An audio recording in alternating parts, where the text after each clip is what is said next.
할렐루야. 어떻게 떡국 많이 드셨습니까? 떡국을 드셔야 한 살 더 먹는데요. 그러니까 나이 드시기 싫으신 분은 안 드셔도 됩니다. 그런다고 나이가 안 먹냐? 그건 아닌 것 같습니다. 자, 오늘 본문에 보면 이런 내용이, 우리가 지난 시간에 보았듯이 지금 다윗이 엔게디라는 동굴 속에 사울이 자기를 죽이려고 그러니까 600명의 자기 사람들과 동굴 속에 숨어 있었는데, 이 사울 왕이 볼일을 보러 거리 들어온 거예요. 그래서 다윗이 단칼에 죽일 수 있는 기회가 있음에도 불구하고 하나님이 기름 부어 주신 그 왕을 죽이는 것은 하나님이 금하시는 일이라고 믿고 정말 그 사울 왕을 살려주고 자기는 다시 피신의 길, 고난의 길, 멸시의 천대의 길을 걸어가는 그런 결단을 내리게 됩니다. 그래서 그랬던지 이전에 이 엔게디 굴에 숨어 있으면 사울 왕이 또 추적할 수 있잖아요. 그래서 그 지역에서 다른 지역으로 마온 항무지라는 곳으로 피해서 이제 살고 있었어요. 근데 그 마온 항무지의 주변에 그 나발이라는 사람이 살고 있었는데, 이 나발이 그 지역에서 상당히 잘 살았던 것 같아요. 그러니까 이 집을 이제 당시에 블레셋 군대들이 가끔 침범해가지고 막 약탈해가고 그러니까 그걸 보호하고 지켜주는 역할을 다윗의 사람들이 하고 있었어요. 그런데 이 나발이라는 사람이 어찌됐든 오늘 2절에 보니까 그 심히 부자가 됐다는 거예요. 그래서 뭐 양이 3천이고 막 이렇게 표현하잖아요. 근데 굉장히 부자가 되어서 양들도 많이 거느리고 이렇게 살아가는데, 이스라엘 땅에도 마찬가지로 우리나라도 그러잖아요. 무엇인가를 처음에 시작할 때는 잔치하잖아요. 그래서 양털 깎는 이 때가 되면 먼저 잔치를 베풀었어요. 주변 사람들을 불러다 초대해 가지고 이렇게 베풀고 이런 과정인데, 다윗은 자기가 이 나발의 집과 모든 그 가축들을 지키고 보호해주며 살았기 때문에 당연히 자기를 초대할 줄 알았는데 초대를 안 하는 거예요. 그래서 10명의 사람들을 그 나발이라는 사람에 보내가지고 우리에게도 좀 먹을 것 좀 달라고 그래라 이리 봤는데, 그래서 10명을 보냈더니 10명이 갔다 와서 하는 말이 먹을 것은 고사하고 우리를 무시하고 다윗의 지방과 부모님을 멸시하고 모욕하고 막 이러더라는 거예요. 다윗의 입장에서 가만히 생각해 보면 이 친구가 이럴 수가 있나 싶어가지고 자기의 그 600명 중에 400명을 데리고 이 나발이라는 사람을 정말 여절내야 되겠다. 그리고 지금 가고 있는 중인데, 나발의 아내가 이름이 누구냐? 아비가일이라는 여인이었어요.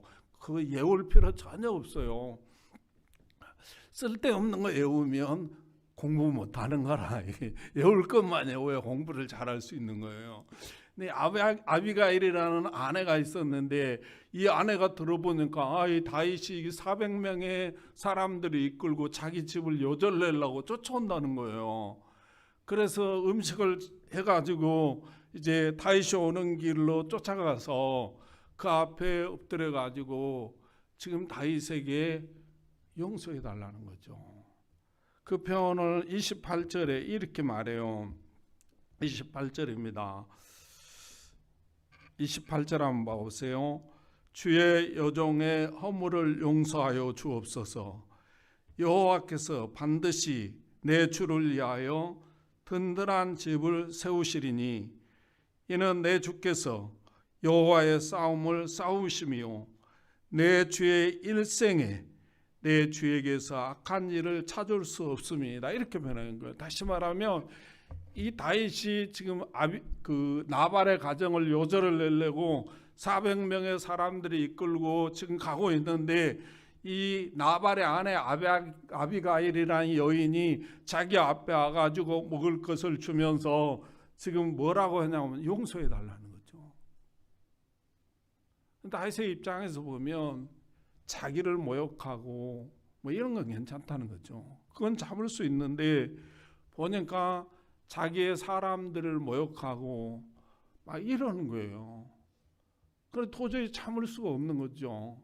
또 지금 은혜를 모르는 사람이잖아요. 이 사람은 다시 말하면 블레셋 군들이 때때로 막 침범해 와가지고 가축들을 약탈해가고 사람을 죽이고 막 이런 일이 비지해졌거든요. 그런데 그런 위협으로부터 자기들이 이걸 지켜준 거예요. 600명의 사람들과 함께. 그래서 이 나발이라는 사람이 그 지역에서 거부가 된 거예요. 어마어마한 부자가 된 거예요. 그런데 잔치를 하면 당연히 이제 초대해주고, 혹시 잊어버리고 초대하지 못했다 할지라도 사람을 보냈으면 그래도 음식을 해서 해주는 게 A잖아요. 이걸 지켜줘서 자기를 거부로 만들어줬는데, 이게 먹을 것 좀 달라고 그랬더니 자기를 비하하고 조롱하고 모욕하고, 그것도 부족해서 자기의 600명의 사람들을 거지 같은 인간이니 뭐니 뭐 빌어먹을 인간이니 막 이러고, 자기의 집안 아버지 어머니를 모욕하고 조롱하고 막 이랬다니까 정말 이거 참을 수가 없는 거죠. 그러므로 절대로 용서하지 않고 정말 가서 이 요절을 내야 된다는 거죠. 그런데 보니까 오늘 다윗은 오늘 본문에 보니까 이 나발을 용서하더라는 거예요. 사람이 우리 옛날 속담에 보면 칼을 뽑았으면 썩은 호박이라도 찔러야 된대요. 400명의 사람, 자기들이 600명의 사람들을 선동해가지고 혼내야 맞다라고 결정하고 가다가 어떻게 돌아서서 용서하고 오냐고. 그러면 이 남자가 아닌 거잖아요. 그런데 이 다윗은 용서했다는 거예요. 왜 그렇게 했는가 이리 봤더니요, 이렇게 표현하고 있더라고요. 26절 보면요, 다시 보면 이렇게 말해요. 내 주여, 여호와께서, 지금 아비가일이 다윗에게 하는 말입니다. 내 주여, 여호와께서 살아계심을 두고 맹세하노니 내 주도 살아계시거니와 내 주의 손으로 피를 흘려 친히 보복하신 일을 여호와께서 막으셨으니 내 주의 원수들과 내 주를 헤아려 하는 자들은 나발과 같이 되기를 원하나이다. 28절에도 다시 보면 이렇게 표현해요. 주의 여정의 허물을 용서하여 주옵소서. 여호와께서 반드시 내 주를 위하여 든든한 집을 세우시리니 이는 내 주께서 여호와의 싸움을 싸우시며 내 주의 일생에 내 주에게서 악한 일을 찾을 수 없습니다. 이렇게 표현했어요. 자, 여기 봅시다. 무슨 내용이냐면, 이 아비가일이라는 나발의 아내가 다윗 앞에 엎드려서 뭐 하라고 하냐면 용서해 달라고 그러면서, 왜 용서해 줘야 되느냐? 그 첫 번째 이유가 하나님이 살아계시기 때문이라는 거예요. 두 번째 이유는 뭐냐면, 하나님이 보복하는 일을 금했다는 거예요. 막았다는 거예요.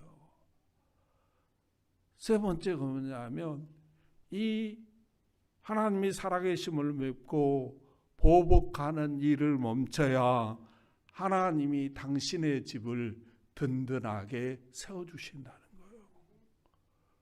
그러면서는 말이, 지금까지 당신은 하나님을 위해서 싸워왔지 않습니까? 하나님을 위해서 이 치열한 인생의 전쟁 속에서 살아가고 있지 않습니까? 이런 표현이에요. 다시 말하면, 하나님이 살아계셔서 이 보복을 하나님께 맡기고 당신은 용서만 하면 하나님께서 당신의 집을 든든하게 세워주신다고 하셨다는 거예요. 그러므로 이 소리를 듣고 이 다윗이 왜 이 나발과 같은 사람을 용서하는가? 자기를 모욕하고 자기 가문을 비하하고 조롱하고 모욕하는 이 사람을 왜 용서하는가 이리 봤더니 보복은 하나님께 맡기고 자기가 해야 할 일이 용서를 하는 거예요. 할렐루야. 내가 할 일은 용서다. 시작. 할렐루야. 내가 할 일은요, 용서하는 거예요.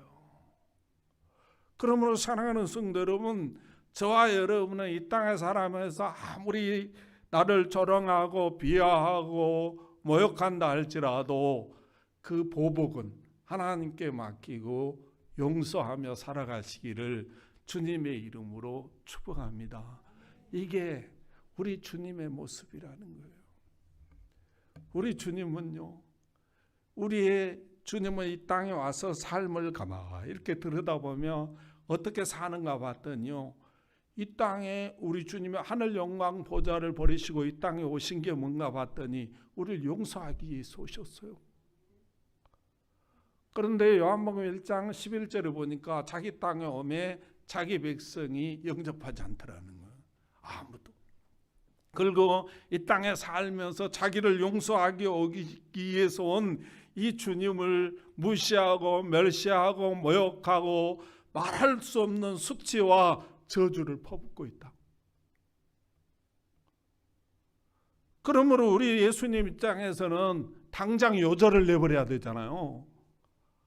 그런데 그분은 성부 하나님이 살아계시고 자기는 이 땅에 보복하기 위해서 온 게 아니라 용서하기 위해서 오셨기 때문에 모든 보복은 성부 하나님께 맡기고 자기는 십자가에서 피 흘려 돌아가셨다. 이게 기독교인의 사상이고 정신이에요. 내가 잘 살기 위해서 남을 짓밟고 내가 편안하기 위해서 남을 비방하고 비하하고 그런 삶이 아니라는 거죠. 그런데 대부분의 성도들이 어떻게 삽니까? 말은 목사고 말은 장로님이고 말은 권사님이고 이리 사는데 가만히 보면 자기 아내 하나도 용서 못 해가지고 조금만 실수하면 바로 얼마 후에 몇십 회로 갚아져 버린 거죠. 그러니 이게 삶이 전쟁터가 되는 거죠. 남편이 조금 실수하면 아이고 우리 남편이 실수한갑다. 그리고 용서해 줘야 되는데 늙어서 보자잉. 아니 늙지도 않았는데 불구하고 10배로 갚아줘 버린다니까. 대부분의 사람들이요 그렇게 살아가요 인생을. 그러니까 거기에 무슨 평화가 있고 거기에 무슨 풍요로움이 있고 거기에 무슨 여유가 있고 아름다움이 있겠냐고. 그런데 오늘 본문의 이 다윗은 우리 주님처럼 예수님처럼 보복은 하나님께 맡기고 자기는 용서하는 고 가는 거예요. 얼마나 자존이 상하고 얼마나 힘들겠어요. 또 주변에 600명의 자기 사람들이 얼마나 조롱할 수 있겠어요. 어떻게 400명이나 동행을 하고 혼내주러 간다더니 하다못해 썩은 호박이라도 찔러 가야지 그냥 돌아오냐고. 그런데 이 모습을 보시고요 하나님이 보복해 주신다니까. 하나님이 어떻게 보복하시나 이리 봤더니요 이렇게 말씀하고 계세요. 한번 보시기를 바랍니다. 38절입니다. 한 열흘 후에 여호와께서 나발을 치심에 그가 죽으니라 이렇게 말했어요. 하나님이 보복을 해야 부작용이 적습니다. 내가 보복하면요 여러 가지 부작용을 안게 돼 있어요. 그러므로 사랑하는 성도 여러분, 우리 주님은요, 잠언서 20장 22절을 보면 너는 악을 갚겠다 말하지 말고 여호와를 기다리라. 그가 너를 구원하시리라. 악을 갚겠다고 결심하지 말고 말도 하지 말고 하나님의 때를 기다리라는 겁니다. 그러면 하나님이 보복해 주신다 그 말이죠. 로마서 12장 19절을 보면 내 사랑하는 자들아 너희가 친히 온수 갚지 말고 하나님의 진노하심에 맡기라. 기록되었으되 온수 갚는 것이 내게 있으니 내가 갚으리라고 주께서 말씀하시니라. 이렇게 표현했어요. 그러므로 사랑하는 성도 여러분, 여러분의 남편에게 온수 갚지 말고 하나님께 맡기시기를 주님의 이름으로 축복합니다. 여러분의 아내에게 온수 갚지 말고 하나님께 맡기고 용서하며 살아가시기를 주님의 이름으로 축복합니다. 여러분의 형제들, 여러분의 주변 사람들에게 온수 갚지 말고 하나님께 그 보복은 맡기고 여러분은 무조건 용서하며 살아가시기를 주님의 이름으로 축복합니다. 그러면 성군이라고 합니다. 할렐루야. 저와 여러분은 그런 삶을 살아가시기를 주님의 이름으로 축복합니다. 다윗이 이렇게 사니까 결국은 뭡니까? 하나님이 어떻게 축복하시나 봤더니 이 나발이 모든 것이 이 다윗의 것이 되는 역사가 일어나게 되고 정말로 아내까지도 다윗의 아내로 맞이하게 되는 어마어마한 축복의 역사가 일어났고요. 다윗이 정말 든든한 집으로 세워지게 되는 축복을 받았는데요. 그가 왕이 되었고 자기뿐만 왕이 된 게 아니라 자기 대대 후손대로 예수 그리스도에게 올 때까지 왕이 되고 예수 그리스도가 그 혈통을 통해서 이 땅에 오게 되는 어마어마한 축복의 가문이 되고 든든한 집이 세워지는 역사가 일어났다는 사실을 꼭 믿으시고 용서하며 살아가시기를 주님의 이름으로 축복합니다. 기도하겠습니다. 하나님 감사합니다. 오늘도 우리에게 귀한 말씀을 주시고 오늘도 우리에게 귀한 은혜를 주시고 오늘도 우리에게 귀한 축복의 말씀으로 함께해 주신 하나님 은혜와 사랑을 감사합니다. 하나님 오늘도 말씀을 바꿔보니 많이 부끄럽습니다. 하나님 이 땅의 모든 사람들은 자기들이 보복하며 살아가는데 저희들도 그렇게 살았던 모습을 발견했습니다. 그로 말미암아 내 삶 속에 얼마나 많은 부작용을 앓고 있는지 모릅니다. 하나님이 용서하시고 이제는 온수 갚는 것, 보복하는 것은 하나님께 맡기고 무조건 용서하며 살아가겠사오니 오늘 다윗에게 든든한 집을 세워주셨던 하나님, 우리의 가정도 든든하게 세워주시고 우리의 사업장도 든든하게 세워주시고 우리의 후손들도 든든하게 세워주셔서 하나님께 영광 돌리며 살아갈 수 있도록 축복하여 주시옵소서. 예수님의 이름으로 감사하며 기도하옵나이다. 아멘.